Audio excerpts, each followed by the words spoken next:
ghosts or the paranormal, you've probably heard of the Menger Hotel in San Antonio, Texas. This place is legendary. It's got history, charm, and a serious reputation for being haunted. And yeah, it's parked right next to the Alamo. My experiences there were way beyond the standard ghost tour stuff. The first time I stayed there was pretty uneventful. I was in town for a job site review, and I thought, why not stay somewhere haunted? The Menger had the look, the history, and glowing recommendations. Even the ghost tour was kind of tame. Well done, but nothing spooky actually happened. The second time, though, things got real. I checked in, and this time, my room was on the side, facing the Alamo.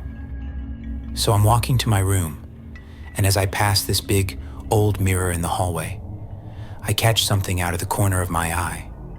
A woman. She's in this old-fashioned dress, straight out of the 1800s. My first thought? Oh, it's probably someone from the ghost tour. But when I turned to look directly at her, nothing. She was just gone. I tried to shake it off. Maybe I'm just imagining things, I told myself. But when I got closer to my room, I passed another mirror, and there she was again. Same woman, same dress. I spun around so fast to catch her, but no one there. I felt my stomach drop. You know that feeling when something doesn't make sense, but you can't explain it? Yeah, that. Later that night, I was getting ready to go out for dinner when my bathroom light flicked on by itself. I froze. Then I noticed the shadow. It stretched out from the bathroom like someone was standing just inside. My heart was pounding as I stepped closer, but when I peeked in, there was nothing. And the shadow? It was gone. At dinner, I told my client about the woman in the mirror, but I left out the bathroom part. I wasn't ready to unpack that yet. When I got back to my room, the bathroom light was off again. I half joked, "Thanks for turning it off," and went to bed.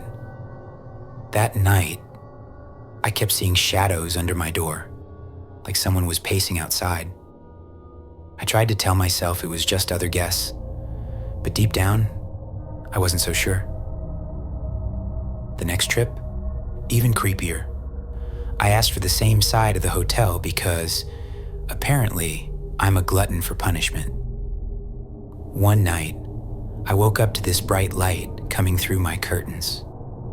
I got up to close them and saw this street lamp across the way, lighting up a little gate. And right in front of the gate was someone. They were in this long robe with a hood, like a monk or something. But here's the thing. The parts of him that weren't in the light, they were see-through. I stood there, staring, trying to figure out if he was real. Finally, I thought, grab your phone and take a picture. But when I turned back, he was gone. Just like that. The spot was empty, except for a random person walking by, completely oblivious. I crawled back into bed, but I barely slept. On my last night there, things got downright terrifying. I was walking back to my room after dinner when I saw this shadow on the wall. It looked like a person was standing there, but there wasn't anyone around. No light source, no open doors, nothing that could explain it. I stared for a second, trying to make sense of it, and then it just disappeared, like it was sucked back into the wall. When I got to my room, I saw another shadow, this time under my door, like someone was inside. My heart was racing as I slowly opened the door, bracing myself for someone or something to be there. But the room was empty. That was it. I spent the rest of the night with every light on. On another trip, I stayed in the original part of the hotel. One afternoon, I was coming back to my room and almost ran into someone stepping out of it. I stopped and turned to apologize, but no one was there. My stomach knotted up. When I finally went inside, my bed was perfectly made, even though I'd left the Do Not Disturb sign on the door. I called the front desk, and the guy casually said, "Oh, you must have met Sally." Apparently, Sally's a ghost who loves tidying up. He laughed about it, but I was not laughing. That night, I kept feeling this cold breeze on my feet, like someone was pulling the covers off. Every time I tucked them back in, the breeze came back. Eventually, I just muttered, "Okay, Sally, I get it. You win." After that, the breeze stopped. Before I left a little note and a tip for Sally, thanking her for her hard work. The hotel actually emailed me later, saying she gets a lot of thank you notes. I haven't been back since, but I'll be honest, I kinda can't wait. Who knows what'll happen next time?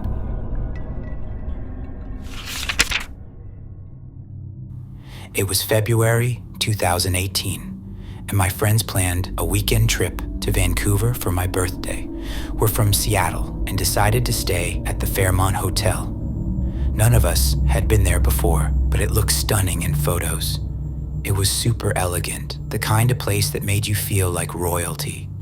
We didn't know anything about its history, and honestly, we didn't care. It was just supposed to be a fun, bougie getaway. We got there Friday afternoon, checked into a room on the 9th floor, and everything seemed normal. The first night was great. Dinner, drinks, some sightseeing. By the time we got back to the hotel, we were a little buzzed, giggling about stupid things, and passed out pretty quickly. But then Saturday rolled around.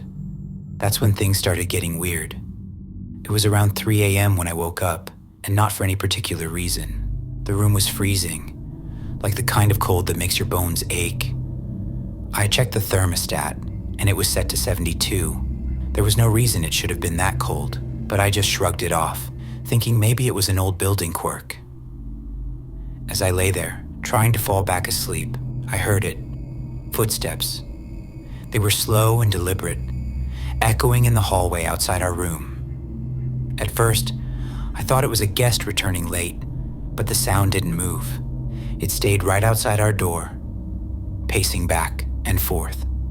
I stared at the ceiling, my heart pounding in my chest. I debated whether to get up and check. Eventually, curiosity won. I crept to the door, every step feeling heavier than the last, and looked through the peephole. The hallway was empty. I stood there for a second, trying to convince myself I was imagining things, when I saw it, just for a split second, like a flicker in my peripheral vision. A woman in a red dress. She was standing at the end of the hall, facing away from me. My stomach dropped, and I blinked, but when I looked again, she was gone. I backed away from the door and crawled into bed, pulling the covers up like a scared kid. I didn't wake my friends. I didn't even know how to explain what I saw. The next morning, I mentioned the footsteps to Erica and Jess at breakfast. Erica waved it off, saying, "Probably just another guest." Jess looked at me for a second and said, "You looked freaked out. You good?" I nodded, not wanting to admit how scared I'd been. That afternoon, things got worse. When we got back to our room after some shopping, the vibe felt off. The air was heavy, and there was this faint floral smell, like roses, that wasn't there before. "Did housekeeping come in?" Jess asked. I checked, and nothing looked touched, but the roses were unsettling. We went out for dinner, trying to shake off the weirdness, but when we returned, the door to our room was slightly open. My stomach dropped. We were sure we'd locked it. Jess pushed it open, and everything seemed fine at first. But then we noticed the roses in the vase. They were flipped upside down. We called the front desk, but they insisted no one had been in our room. They sent someone to check for us, but there were no signs of forced entry. We were creeped out, but tried to play it cool. That night, I couldn't sleep. Around 3 a.m. again, the footsteps started. This time, they weren't in the hallway. They were inside the room. My heart was racing, and I was frozen in place, listening as they moved from the door to the foot of the bed. I turned to Jess, who was lying next to me. "Do you hear that?" I whispered. Her eyes snapped open, and she nodded. Erica, who was on the couch, suddenly sat up and said, "What the hell is that?" We all froze, and then, out of the corner of my eye, I saw her again, the woman in the red dress. She was standing by the window this time, her back to us. She didn't move. She didn't turn around. She just stood there. I blinked and she was gone. Jess whispered, "Did you see that?" Erica nodded, her face pale. None of us slept after that. We checked out early the next morning, shaken and ready to leave. It wasn't until we were driving back to Seattle that Erica Googled the hotel and read about the Lady in Red. A socialite who died in the 1940s, she was said to haunt the 9th floor, appearing to guests and sometimes messing with their things. We sat there in stunned silence. The roses, the footsteps, the figure. It all made sense now. I don't know what she wanted, and I don't think I want to know. All I know is I'm never staying in that hotel again.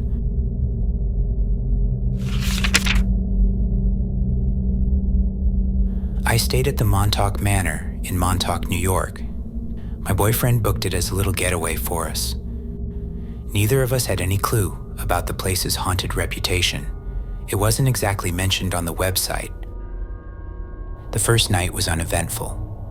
We were originally assigned a room on the 3rd floor, but we asked to be moved because the room smelled stale, like an old fridge left shut for years. The staff relocated us to room 201 on the 2nd floor, which was bigger and had this massive deck overlooking the grounds. There was a small gargoyle perched on the deck railing, facing away from the room. Weird, but we didn't think much of it. The second night, though, that's when things took a turn. It started around 2 a.m. My boyfriend and I were half asleep when he suddenly stiffened. "Did you hear that?" He said he'd heard the elevator doors open. Strange, considering the hotel seemed nearly empty.